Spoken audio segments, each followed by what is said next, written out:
We're going to talk about Brynn a lot, but I don't want to talk about her sexual assault situation, Mhm. alleged Hmm. thing that happened or may have not happened to her. When you're a liar at this caliber, when you're a narcissist, we have to question everything you say. But I will talk about her behavior and everything else on the show. Julia Fox was just on Watch What Happens Live, called her demonic. Yeah. Me and Jeff Lewis have been talking shit about her for months, saying that we're That's over her. She's tiring. Her sexual shtick. Like, get out of here. It's just yeah, it's a like lot.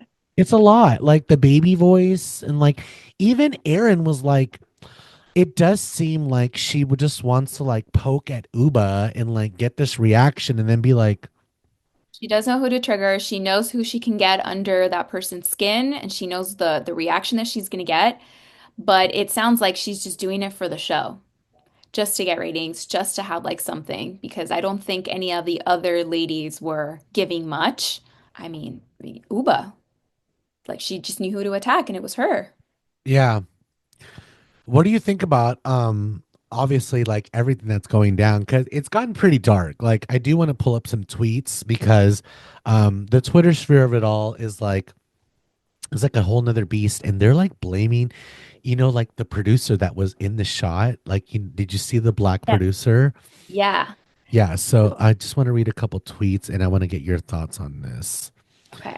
So, B for the Soul says on Twitter, the common denominator, there's a reason why these shows keep getting dark and disgusting. And it's a screenshot. There we go.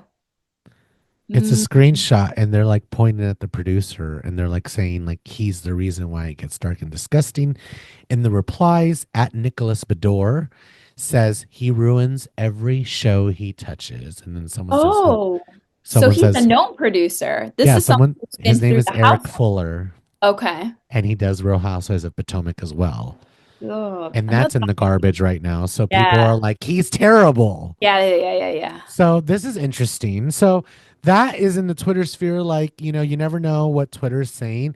And they're blaming this guy basically. Like, I don't know how you can blame him, but the show is not good.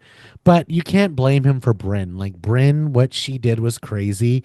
If you don't know what we're talking about, so basically she uh was really upset that Uba like was like, well, maybe you like slept with someone to be on the show or whatever.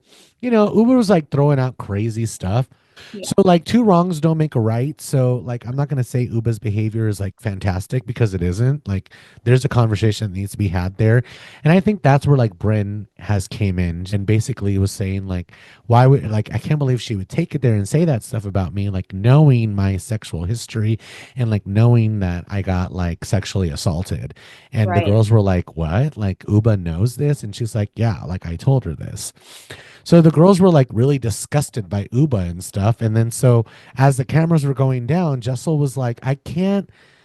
Jessel goes into Uba's room and asks her, and like Uba freaks out. And basically that's what we see. Like the cameras go back up and like Uba basically like running around the house, like cussing Brent out. And like, it just becomes like this whole thing. And then by the end of it, Bren says something to the effect of like, well, maybe she didn't clock it. Like, I don't know, like she heard me or something. And it's She like, doubled down. she's a Hey, they were all in narcissist. the couch. Yeah, Yeah. she was acting like nothing happened, which proves that you're a psycho.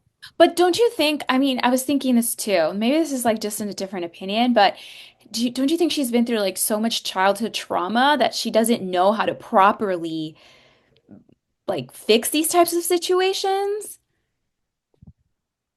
Yes, but you're a grown person that just like hurt 12 people. Can't you just be like, because she was like, I felt it. Like, I was like, maybe I should leave last night because I acted like an asshole because, I just like took it too far. But there's like no kind of accountability. It's like Yeah. she's talking about horseback riding and maybe like a car service. There's like no type of acknowledgement. It's so weird. Jenna Lyons was on a Watch What Happens Live, and everybody is kind of saying like, "What the fuck," and like no one's spoken to her.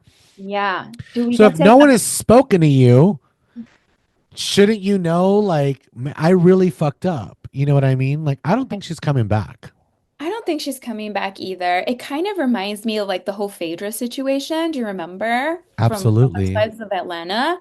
And how things just ended really badly after the reunion that the next season, I mean, Phaedra was completely blacklisted. Nobody wanted to work with her. And it's not until now, right, that we're able to see her be, Phaedra has had a redemption story, but a lot of people didn't forget about it. So I don't know. they're both liars at the end of the Oh, day. liars. Yeah.